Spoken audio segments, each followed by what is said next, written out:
Hello everyone and welcome back. पिछले session में हम लोग क्वेश्चंस कर रहे थे और उस क्वेश्चन का आंसर आएगा tan इनवर्स 3/11। अब ये क्वेश्चन देखो, अब यहाँ पर इस तरह का क्वेश्चन तुम्हें इजी क्वेश्चंस तो जेई नहीं देगा, तुम्हें यही सब क्वेश्चंस से जूझना पड़ेगा। अब ऐसा भी नहीं है कि इस क्वेश्चन को तुम कर नहीं सकते। अब जरा बताओ यार कि मैंने यहाँ पर तुम्हें पॉइंट ऑफ इंटरसेक्शन नहीं दिया है, ठीक है, वो भी मुझे भी पता है कि मैंने नहीं दिया, लेकिन अच्छा तो क्या करेंगे बताओ। तो मैं तुमसे जानना चाहता हूँ क्या करेंगे पॉइंट ऑफ इंटरसेक्शन अगर नहीं दिया है तो क्या करा जाए। बोलो बोलो बोलो, तो मैं जानना चाहता हूँ ना। इन दोनों को सॉल्व करेंगे ना, यही तो आपने सिखाया है सर, है ना। Yes sir. ठीक है, yes sir. Yes sir. Solve करने का थोड़ा सा इस इन दोनों इक्वेशंस को सॉल्व करने के बारे में दिमाग में लाओ भी, थोड़ा कम से कम लाने का कोशिश भी करो, तुम डर जाओ। क्योंकि देखो एक चीज मेरा बात याद रखना, आगे चल करके तुम एक वर्ड पढ़ोगे आइलेट, ठीक है, inverse logarithmic algebra trigonometry and exponential, ये आइलेट प्रिंसिपल होगा, इंटीग्रेशन में पढ़ोगे। तो आइलेट के जितने फंक्शंस है, या फिर हटाओ उतना बड़ा बड़ा वर्ड हटाओ, फंक्शंस अगर सेम फैमिली का होगा ना तो उसको हम आराम से सॉल्व कर सकते हैं। अलजेब्रा टू अलजेब्रा सॉल्व करना आसान होता है, ट्रिग्नोमेट्री टू ट्रिग्नोमेट्री सॉल्व करना आसान होता है, एक्सपोनेंशियल टू एक्सपोनेंशियल सॉल्व करना आसान होता है, लॉग टू लॉग सॉल्व करना आसान होता है। बट अगर वो दूसरे फैमिली के हैं तो उसको सॉल्व करना बहुत मुश्किल है, मतलब तुम उसको सॉल्व कर ही नहीं पाओगे। एक तो तरीका होता है कि हिट एंड ट्रायल मेथड, तो हिट एंड ट्रायल में अगर हिट करा तो चलेगा, नहीं तो फिर तुम नहीं कर पाओगे इसको। ठीक है, तो मैंने ये चीज में जेई बैच वाले भी परेशान रहते हैं कि मुझसे पूछा था, हर्ष ने, अभिषेक ने, जो है मतलब अच्छे बच्चे सब है, श्रेया ने, प्रणव ने, ये लोगों ने मुझसे भी पूछा था कि सर क्या करा जाए इसे। तो मैंने उनको हमेशा से अभी अभी खास करके 2 महीना मैंने उनको खाली यही चीज सिखाया है कि चीजों को ग्राफिकली कैसे देखा जाता है, किस तरह से तुम चीजों को ग्राफिकली सॉल्व करने का टेक्निक ला सकते हो। तो वो तुम्हारे वक्त में भी वो चीज मैं तुम्हें सिखाऊंगा, हर तरह का ग्राफ मैं बनाना सिखा दूंगा, मतलब तुम थोड़ा सा आइडिया तो तुम्हें जरूर मिल जाएगा हर क्वेश्चन के लिए ग्राफिकल अप्रोच में। तो बट यहाँ पर उतना भारी जरूरत नहीं पड़ेगा ग्राफ का अभी फिलहाल। अगर मैं सच बताऊं तो यहाँ पर तुम अगर सोचते हो कि उधर से y का वैल्यू निकाल करके यहाँ डाल देंगे और फिर सॉल्व कर लेंगे, तो दैट इज इम्पॉसिबल, वो तुम कर ही नहीं पाओगे। क्यों? क्योंकि एक तरफ अलजेब्रा है और एक तरफ एक्सपोनेंशियल है। पहला बात गया दिमाग में कि ये चीज तुम सॉल्व नहीं कर पाओगे, तो फिर सॉल्व नहीं कर पाएंगे तो आखिर क्या करें सर। तो एक चीज देखो, मैं मान लेता हूं कि भैया देखो हमें जब एंगल बोला गया है इनका, तो जरूर ये दोनों कहीं ना कहीं तो इंटरसेक्ट कर रहे होंगे ना, कहीं ना कहीं तो इंटरसेक्ट करेंगे ना यार। मुझे पॉइंट नहीं निकालना, मैं मान लेता हूं कि लेट उनका जो पॉइंट ऑफ इंटरसेक्शन है, लेट कर लेते हैं कि अल्फा कॉमा बीटा है। मैं मान लेता हूं, मैंने पॉइंट ऑफ इंटरसेक्शन नहीं निकाला, मैंने बस ये माना कि ये दोनों कहीं ना कहीं तो इंटरसेक्ट करेंगे ना, और जहां पर ये इंटरसेक्ट कर रहे होंगे उसको मैं पॉइंट बोल देता हूं alpha comma beta. Got it everybody? Got it? अब क्या करेंगे? Yes yes sir. Sir. Curve 1 पे डिफरेंशिएट मारो और अल्फा कॉमा बीटा रख के निकालो, कर्व 2 को डिफरेंशिएट मारो और अल्फा कॉमा बीटा रख के निकालो। चलो, तो कर्व 1 को डिफरेंशिएट करेंगे तो ये हो जाएगा 2y, यहां से dy upon dx is equals to 4, यहां से dy अपॉन dx कितना आ गया तुम्हारा 4/2y, ये कट पिटेगा तो ये हो गया। अबे हमें dy बाई dx कहां पर निकालना है? अल्फा कॉमा बीटा पर निकालना। तो ये कितना आ गया बच्चा लोग? 2/बीटा। देखो तो मतलब m1 का वैल्यू कितना आ गया? 2/बीटा। देखो आया कि नहीं आया, देखो सही है। हाँ सर। Yes sir. यस। हाँ, तुम जरा सेकंड कर्व को डिफरेंशिएट कर लो, तो यहां से हो गया dy by dx is equal to e का power minus x by two, e का डिफरेंशिएशन वही रहता है, और माइनस एक्स बाई टू का -1/2। जरा तुम यहाँ पर क्या रखो कि यहाँ से तुम क्या रखोगे, हाँ dy अपॉन dx हमें किस पर निकालना है? अल्फा कॉमा बीटा पर। ठीक है, जरा अल्फा एक्स का वैल्यू रख देंगे, है ना सर। तो -1/2 ई का power minus alpha by two. अब तुम शॉक्ड हो जाओगे और तुम थोड़ा सोचना कि हम इसमें मैंने इसको ये लिख दिया, समझ में कैसे लिख दिया सर? ई का power minus alpha by two था, आपने उसको बीटा कैसे लिख दिया बताओ। देख भाई और बहन, अल्फा कॉमा बीटा दोनों को सेटिस्फाई करेगा। तो अगर अल्फा कॉमा बीटा मैं यहां रखता हूं तो ये पूरा इक्वेशन क्या बन जाएगा, beta is equal to e का पावर अल्फा बाई 2 बनेगा ना भाई और बहन। तो ये देखो तो ई का power minus alpha by 2 basically क्या है, बीटा के बराबर ही तो है। समझ रहे हो बात को? हाँ sir. Yes, sir. Alpha Yes, sir. दोनों कर्व Yes. को सेटिस्फाई करेगा, तो जब वो दोनों कर्व को सेटिस्फाई कर रहा है तब तो डेफिनेटली हम ई का पावर माइनस अल्फा बाई 2 को बीटा लिख ही सकते हैं, क्योंकि वही इक्वेशन ही आएगा। ठीक है, अच्छा तो सर एक चीज तो मुझे बहुत अच्छा दिख रहा है, अगर अब तुम यहां से लगाना चाहो तो तुम लगा सकते हो tan थीटा का फॉर्मूला, बट इतना करने की भी जरूरत नहीं है। तुम्हें ये दिख रहा है कि m1 और m2 का अगर हम मल्टीप्लाई करेंगे तो -1 दे देगा, दिख रहा है? Yes. तो Yes, मतलब sir. हाँ sir. Curve are orthogonal curve, इस दोनों कर्व को क्या बोलते हैं, ऑर्थोगोनल कर्व, और इनके बीच का जो एंगल होगा वो कितना हो जाएगा बच्चा लोग, π/2 हो जाएगा। आ गया क्या π/2? बोलो सही है? सही Yes, है। sir. Yes sir. Yes sir. तो इस चीजों के लिए भी तुम प्रिपेयर्ड रखना खुद को, ठीक है। वैसे तो ऐसा कभी नहीं होता है कि तुम पॉइंट ऑफ इंटरसेक्शन नहीं निकाल पाओगे, लेकिन अगर कभी भी वैसा कुछ उन लोगों ने चमत्कार कर दिया, ठीक है, तो फिर घबराना मत, कर लेना उसको, ठीक है, एक अजम्पशन मान करके कर सकते हो, क्योंकि हम लोगों का आदत होता है हमेशा पॉइंट ऑफ इंटरसेक्शन के पीछे भागने का, तो थोड़ा सा भी इधर उधर हो जाता है तो थोड़ा दिमाग खराब हो जाता है। अगला देखो, find angle of intersection of curve y is equal to 2 sin square x and y is equal to cos 2x। चलो देखो जल्दी जल्दी जल्दी देखो।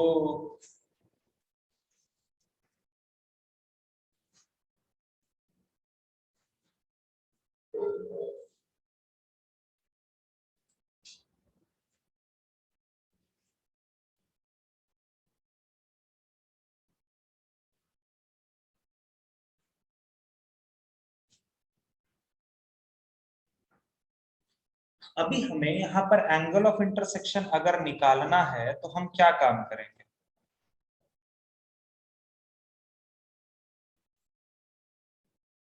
डिफरेंशिएट कर देंगे। डिफरेंशिएट तो कर लेंगे हर्ष, उसमें दिक्कत नहीं है, but the thing is that कि हमें पॉइंट ऑफ इंटरसेक्शन तो नहीं पता है ना भाई। तो क्या तुम यहाँ पर अब मैं तुमसे पूछता हूँ, क्या तुम यहाँ पर इसको सॉल्व करके पीओआई पता कर सकते हो? तुम बोलोगे हाँ सर इसको कर सकते हैं, क्यों? क्योंकि ये एक ही फैमिली का दोनों कर्व। ट्रिग्नोमेट्रिकल। हाँ, तो चलो हम लोग पीओआई पहले पता करते हैं। तो पीओआई पता करने के लिए दोनों को इक्वेट करना पड़ेगा, तो इधर से y डाल के उसमें डाल देते हैं। तो बेसिकली हम ये लिख दें क्या, 2 sin square x is equal to cos 2x। अब ट्रिग्नोमेट्री बताओ कैसे इसको सॉल्व करें, कम ऑन।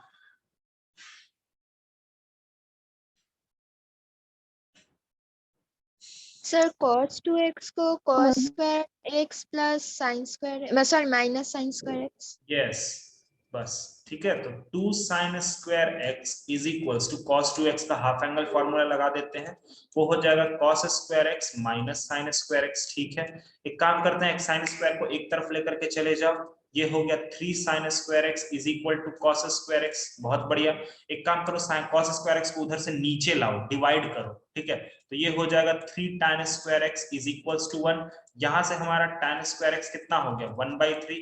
बोले तो यहाँ से tan x कितना हो गया, प्लस माइनस 1/√3 हुआ क्या, देखो सही है, सही है, बोलो जल्दी। ठीक है, अच्छा तो यहाँ Yes, से sir. एक्चुअली देखो सच बताऊं तो यहाँ पर दो पॉइंट्स होंगे, बट ठीक है तुम्हें दोनों पॉइंट्स को लेकर के चलना। एक मिनट मुझे क्वेश्चन देखने दो, क्योंकि tan इनवर्स ये -1/√3 तो ये तो बहुत जगहों पर आएगा, ठीक है, तो इसीलिए पॉइंट ऑफ इंटरसेक्शन। अब जैसे यहाँ पर देखो x का वैल्यू क्या क्या हो जाएगा, बट यहाँ पर इसको देना चाहिए था, कोई एक इंटरवल देना चाहिए था, वरना tan x जो है वो +-1/√3 तो बहुत सारे जगहों पर आता है, ठीक है। तो x का वैल्यू एक काम करो ना, 1/√3 कितना पर होता है बेटा, 30 डिग्री ना, तो π/6 ही ले लो। एक्चुअली में तो प्लस माइनस π/6 होगा, but we are taking it for only π/6 because ये जानते हो सिमेट्रिकल कर्व होगा, तो जो एंगल तुम्हारा π/6 पे बनेगा ना, वही सेम एंगल तुम्हारा -π/6 पे भी बनेगा। ठीक है, तो इस तरह के कर्व जब सिमेट्रिकल होते हैं तो तुम्हें परेशान होने की जरूरत नहीं होती, तुम किसी भी पॉइंट पर निकाल लो, हो जाएगा। तो चलिए सर, हमें क्या फाइनली पता करना है, हमने ये पता कर लिया कि हमारा x का वैल्यू कितना है, x का वैल्यू है π/6। ठीक है, हमें इसी कर्व पे, तो यार एक बात बताओ जरा, y का वैल्यू देखना तो कितना आता है, बट मुझे नहीं लगता y का जरूरत पड़ेगा, बट फिर भी मैं तुमसे जानना चाह रहा हूँ y का वैल्यू कितना आता है, बताओ तो। x का वैल्यू जब π/6 है तो y का 1/2। पहले वाले में रख रहे हो क्या? हाँ सर, y = 2 sin²x में। अच्छा ठीक है, और π/3 ठीक है। चलो, वैसे y का जरूरत नहीं पड़ेगा, मैंने जबरदस्ती तुमको निकालने बोला, नहीं जरूरत पड़ेगा। ठीक है, ये हमारा पॉइंट ऑफ इंटरसेक्शन आ गया। ठीक है, अब हम कर्व 1 पर जाएंगे और अब हम कर्व 2 पर जाएंगे और डिफरेंशिएट मारेंगे। चलो अब तो यहां से हो गया dy/dx कितना हो जाएगा, 2 इन 2 पहले से होगा, यहाँ हो गया 2 sin x, पावर का डिफरेंशिएशन, और sin x का cos x। इधर का काम तुम करो, हम इधर और डिफरेंशिएट करते हैं। dy/dx cos का differentiation minus sin 2x into 2x का डिफरेंशिएशन 2। तुम कर रहे हो या मैं करूं? देखो मैंने बोला था ना y का जरूरत नहीं पड़ेगा, वो सिर्फ x का ही जरूरत पड़ेगा। तो ये हो गया 4 sin π/6 इंटू cos π/6 m1 का वैल्यू। तो m1 कितना हो जाएगा बच्चा लोग, sin π/6 मतलब 30 डिग्री, 30 डिग्री मतलब 1/2, और इधर 30 डिग्री मतलब √3/2। देखो तो m1 का वैल्यू आ जाएगा √3। am right? am I right? am I right? yes or no? हाँ sir. Yes, sir. Okay, that's good. m2 का वैल्यू देख लिया जाए, इसी बहाने से -2 sin of 2 इंटू π/6, π/6 ये कट गया, कितना आएगा बच्चा, -2 sin π/3 मतलब 60 डिग्री मतलब √3/2। ये और ये कट गया, तो m2 का वैल्यू कितना हो गया, -√3। ठीक है, सही है क्या? सही है, देखो तो। Yes sir. Yes, sir. चलो फिर एंगल पता करो जल्दी से। अच्छा, अब यहाँ पर जानते हो, देख करके ना बच्चा बड़ा खुश हो जाता है, जो थोड़ा स्पीड में काम कर रहा होता है ना, वो बड़ा खुश हो जाता है, दिखता है m1 m2 है सर, प्लस और माइनस है तो ले π/2। ऐसा नहीं है भाई, m1 m2 का प्रोडक्ट -1 के बराबर नहीं है, तो तुरंत π/2 तुरंते से धड़धड़ा के मत बोल देना, ठीक है। तो अब यहाँ पर तुम आगे का काम करो, tan थीटा का वैल्यू फॉर्मूला रखो, तो tan थीटा हो जाएगा m1 - m2 by 1 plus m1 m2। चलो करते हैं, तुम करोगे? तो tan थीटा हमारा हो गया m1 - m2 मतलब 2√3 ऊपर में हो जाएगा, क्योंकि √3 माइनस √3। ठीक है, तो 2√3 नीचे में 1 प्लस नहीं 1 प्लस नहीं होगा बेटा, 1 - 3 हो जाएगा। ठीक है, तो ये हो जाएगा 2√3 by -2, ये और ये कट गया। देखो बच्चा लोग, tan थीटा ना मेरा √3 आएगा ना, क्योंकि वो मॉड में है, आ गया क्या? और जब tan थीटा है तो थीटा का वैल्यू होगा 60 डिग्री मतलब π/3, 60 डिग्री होगा उसका आंसर। झाला, सॉरी, समझ में आया? Yes, sir. हाँ Yes, सर। sir. ठीक बात।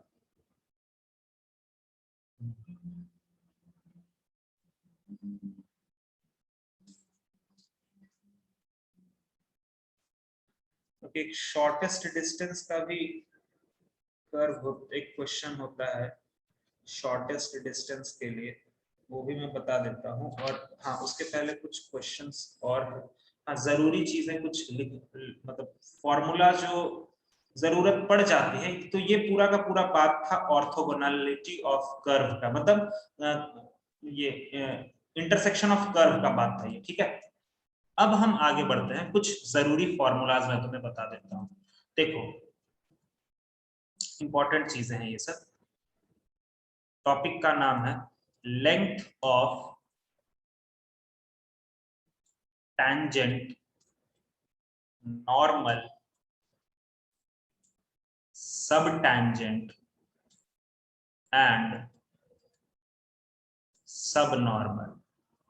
यही है, ये 4 फॉर्मूलाज ना तुम्हें जरूरत पड़ेंगे अभी भी जरूरत पड़ेगा, और जब डिफरेंशियल इक्वेशन में पढ़ाऊंगा ना वहां पर भी थोड़ा कभी कभी ये फॉर्मूला आ जाता है, ठीक है, तो रिस्क क्यों लेने का। ओके, तो देखो यहाँ पर बेसिकली क्या होता है, ये हमारा एक्स वाई एक्सिस है, ये एक्स एक्सिस है, मान लो ये कोई कर्व है तुम्हारा, ठीक है, दिस इज एनी कर्व, ये पॉइंट है, this point is P x1 comma y1, ठीक है, ये p पॉइंट।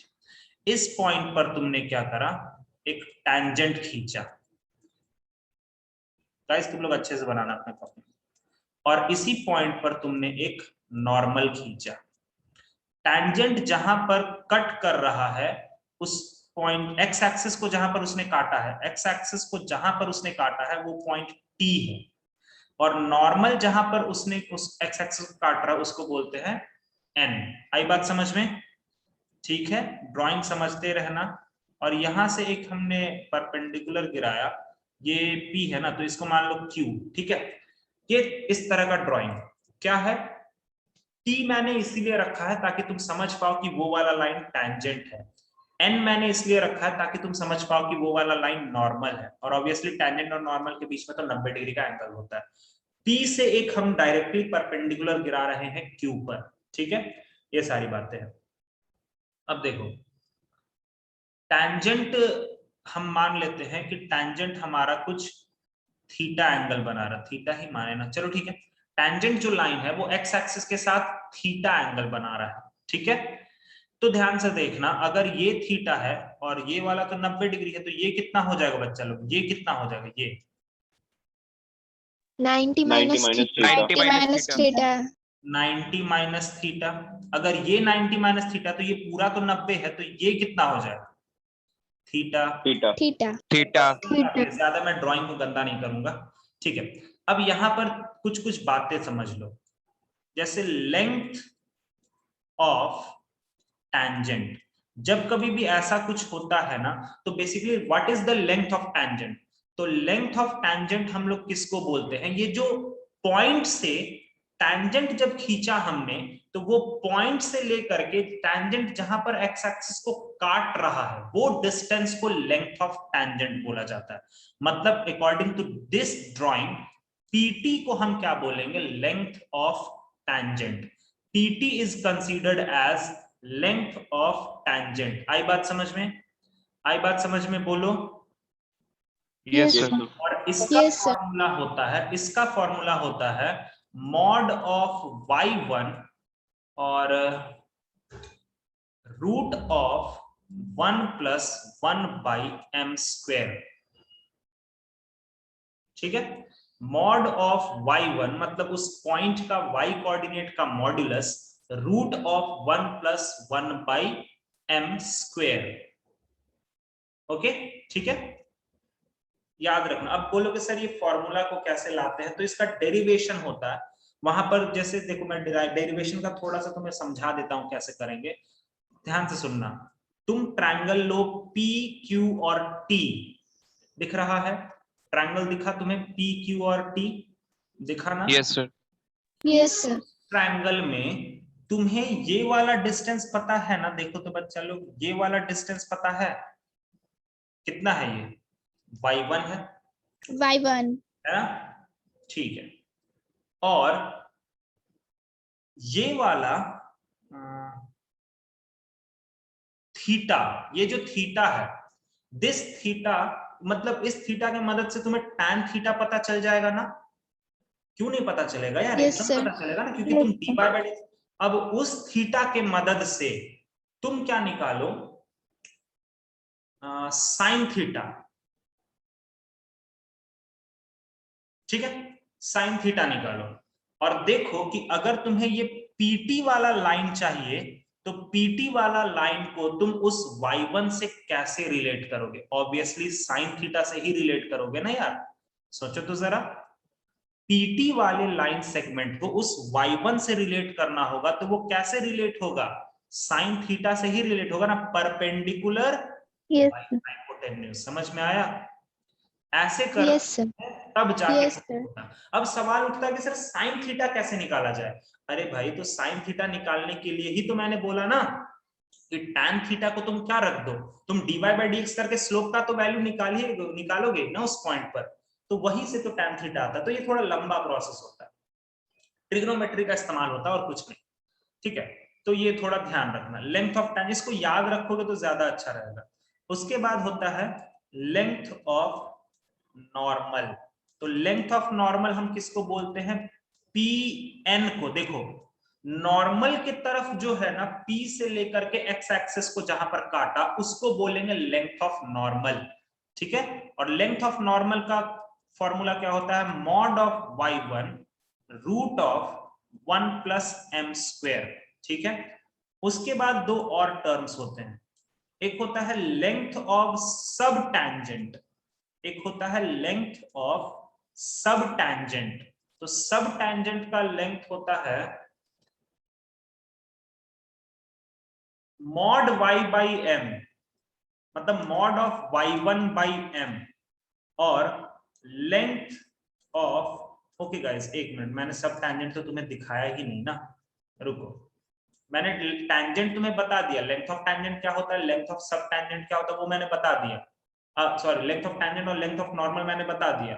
अब लेंथ ऑफ सब टैंजेंट देखो ये होगा, ध्यान से देखना, QT जो दिख रहा है, QT QT QT pi QT pi QT, that is the Yes, sir. Length of सब टैंजेंट। Yes, sir. मतलब टैंजेंट का एक्स एक्सिस पे प्रोजेक्शन। अब जानते हो टैंजेंट का जब तुम एक्स एक्सिस पे प्रोजेक्शन लोगे तो एक्चुअली वो कैसे निकलता है, सब टैंजेंट का फॉर्मूला कैसे निकलता है, PT cos थीटा, समझ में आया।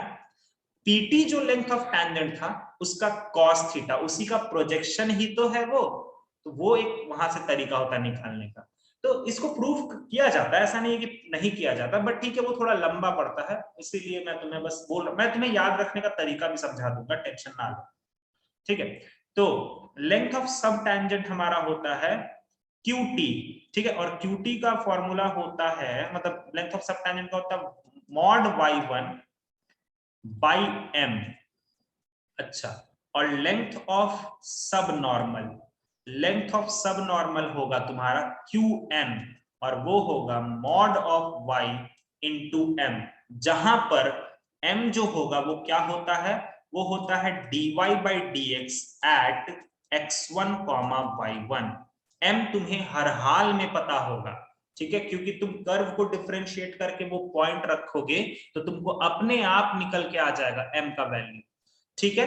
अब मैं एक चीज और लिखना चाहता हूं यहां पर, देखो ये होता है लेंथ ऑफ टैंजेंट, थोड़ा सा चित्र में लिख देता हूं, this is length of tangent, ये होता है लेंथ ऑफ नॉर्मल, ठीक है। अच्छा ये होता है लेंथ ऑफ सब टैंजेंट, ये वाला, और ये होता है लेंथ ऑफ सब नॉर्मल, ठीक है। अब देखो कैसे ध्यान रखोगे, थोड़ा उल्टा सोचना है बस।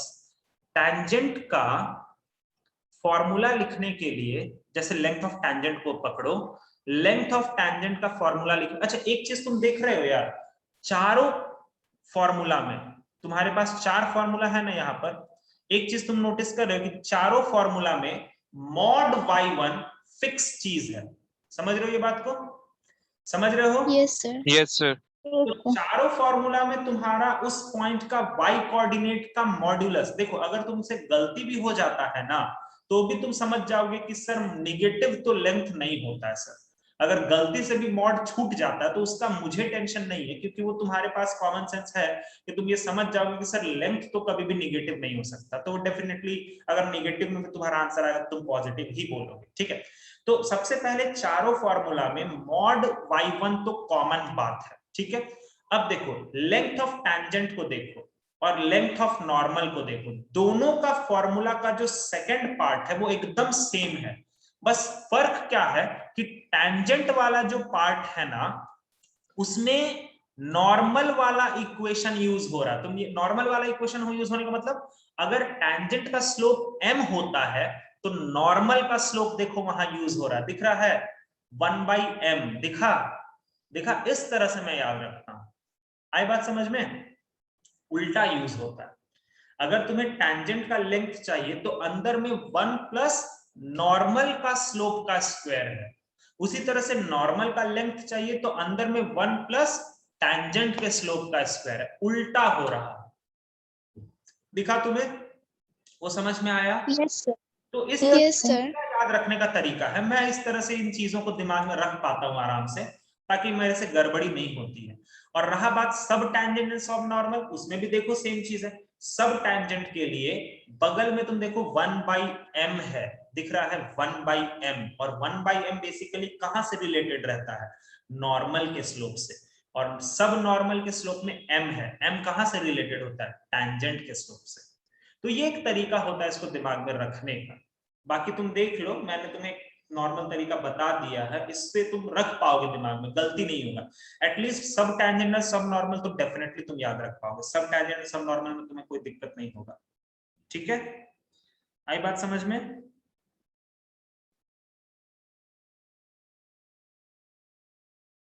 आ गया? बोलो। ये फॉर्मूला तुम्हें याद रखना पड़ेगा बच्चा, समझ रहे हो ना? अरे हो कि चले गए? Yes, sir. Yes, Yes, sir. sir. अचानक से गायब हो जाते हो, तो इस फॉर्मूला को अपना फॉर्मूला लिस्ट में शामिल कर लेना, ठीक है? और टेंशन ना लो, वो एट दी एंड धीरे धीरे आगे बढ़ते बढ़ते अपने आप याद हो जाता है तुमको, ठीक है? अपने आप याद हो जाएगा, परेशान होने की जरूरत नहीं, उतना यूज होगा ही इस फॉर्मूला का कि याद हो जाता है। ओके, तो इस पर भी एक सवाल कर लेते हैं जरा सा। द लेंथ ऑफ सब tangent, find the length of subtangent to the curve x square y square equal to a का पावर 4 at point -a, चलो देखो यार, तुम्हें चाहे सब टैंजेंट पूछेगा, चाहे टैंजेंट का लेंथ पूछेगा, चाहे नॉर्मल का लेंथ पूछे, कुछ भी पूछे, तुम तो सबसे पहले m का वैल्यू निकालना, मतलब dy/dx निकालना। चलो करो तो, लेंथ ऑफ सब टैंजेंट जल्दी करो, थोड़ा सा इसको डिफरेंशिएट मारो ना, फटाफट फटाफट से मारो differentiate.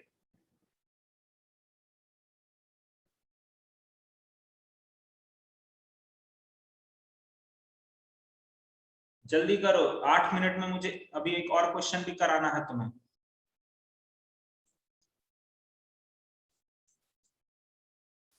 For the curve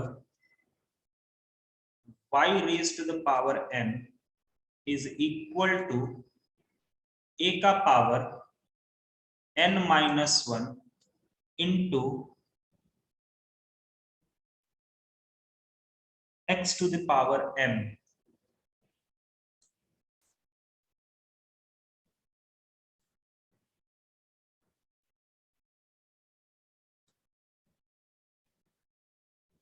for the curve this, the length of subnormal,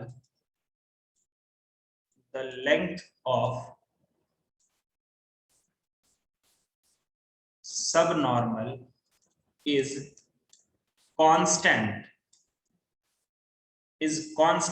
then what is the value of n? Then what is the value of n? तो ऊपर का हुआ क्या, किसी ने डिफरेंशिएट करा क्या? सर ए होगा आंसर। सर ए। हाँ सही है, सही है, चलो मैं भी कर लेता हूं। तो डिफरेंशिएट करेंगे सबसे पहले, तो हमें m का दरकार, एक बार हम लिख लेते हैं। लेंथ ऑफ सब टैंजेंट हमारा क्या होता है, लेंथ ऑफ सब टैंजेंट होता है मॉड ऑफ y1, सब टैंजेंट है ना तो उल्टा होगा, मतलब मॉड ऑफ y1/m, सब टैंजेंट था ना तो उसका उल्टा होता है, ठीक है? मतलब स्लोप उल्टा इस्तेमाल करेंगे।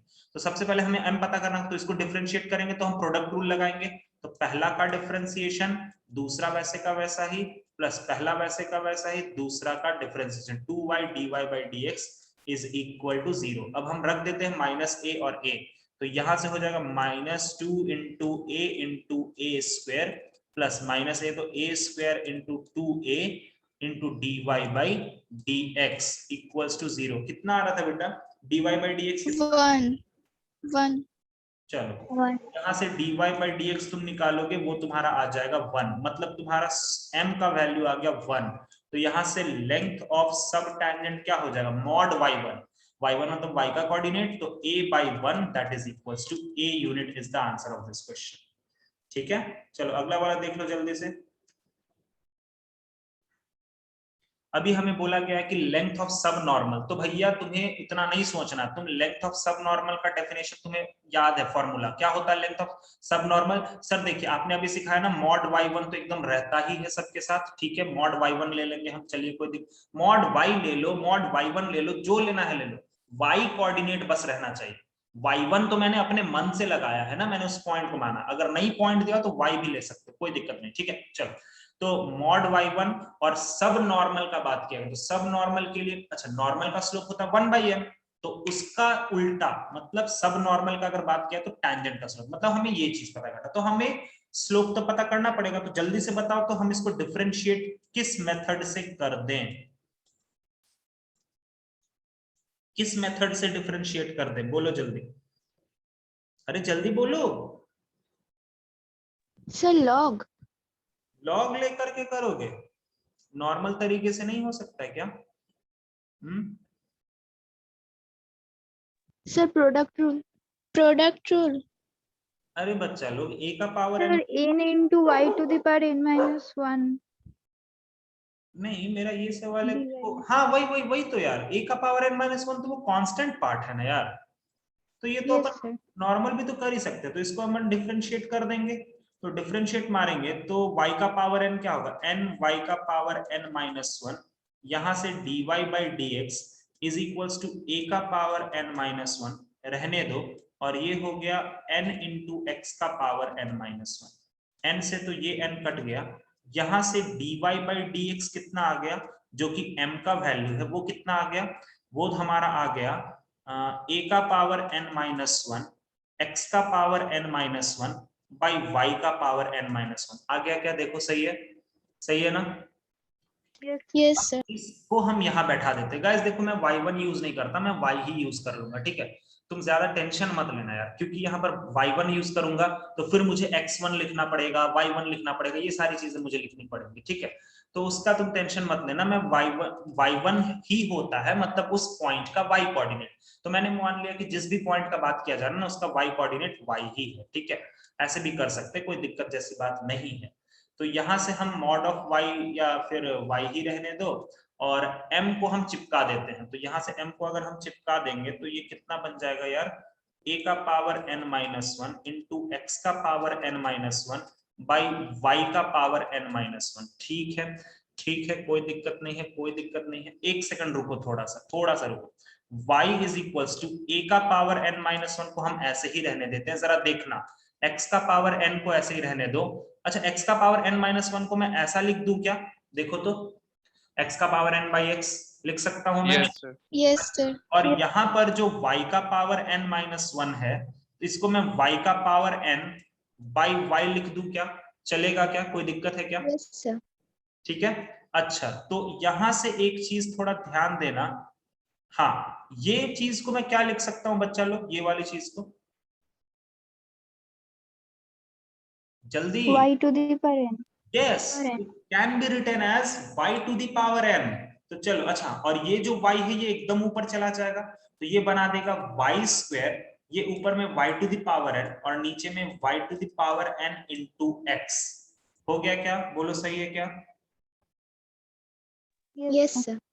ठीक है, तो यहां से हमें हमारा y to the power n और y to the power n तो कट ही गया यार, इसमें फिर n का तो वैल्यू यहां बचा ही नहीं है, ny by x, ny by x करेंगे क्या, क्वेश्चन वगैरह तो सही लिखा हो, अरे यार शिट शिट शिट शिट यार, सॉरी गाइस, सॉरी सॉरी, यहाँ पर y का पावर n नहीं था गाइस, सॉरी सॉरी सॉरी, ये क्वेश्चन में y का पावर n नहीं है, यहाँ पर y ही है सिर्फ, हे भगवान, ठीक है, अब तुम लोग इसको कोशिश कर लेना, ठीक है, अब ऐसे ही होगा, समझ रहे हो ना क्या फंडा है, ठीक है, यहाँ पर हमसे ये मिस्टेक हो गया क्वेश्चन लिखने में, थोड़ा सा तुम ध्यान रखना, इसको अब तुम डिफरेंशिएट वगैरह कर लेना अच्छे से और तुम सॉल्व कर सकते हो, गॉट इट एवरीवन? हो जाएगा, बोलो, अब हो जाएगा, Yes, sir.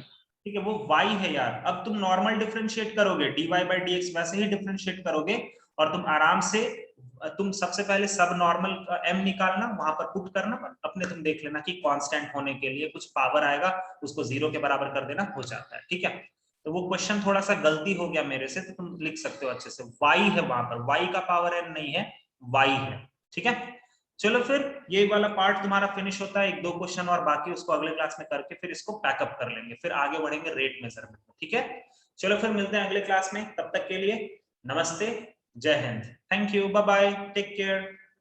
Thank you, sir. Thank you, sir. Yes, Yes, sir. sir.